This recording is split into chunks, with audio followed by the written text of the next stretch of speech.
বাইরে হাড় কাঁপানো ঠান্ডা হলেও কিন্তু আমরা খাদ্যপ্রেমী। বাইরে এত ভালো ভালো সবজি পাওয়া যায় না, তার মধ্যে মূলোটা তো আমার খুব প্রিয়। আজকে মূলো দিয়ে বানিয়ে ফেলেছি চাটনি। এটা আমার দিদা খুব বানাতো। প্রত্যেক বছরই আমি বানাই, কিন্তু রেসিপিটা শেয়ার করা হয় না।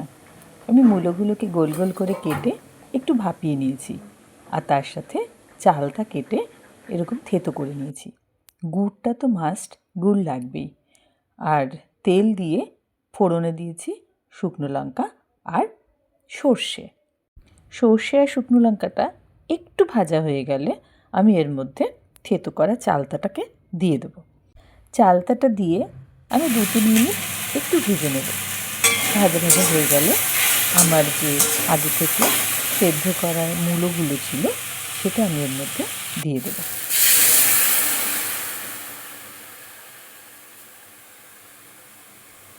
এবার দিয়ে দেবো নারকেলটা।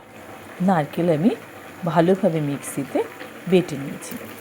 এর সাথে ইচ্ছে করলে একটু পোস্তও দেওয়া যেতে পারে।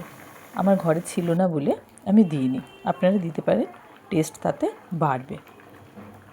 ভালোভাবে ফুটে উঠলে গুড় দিয়ে দেবো।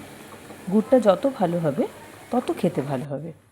যারা এরকম মূলোর চাটনি আগে খেয়েছো কমেন্ট করে জানিও।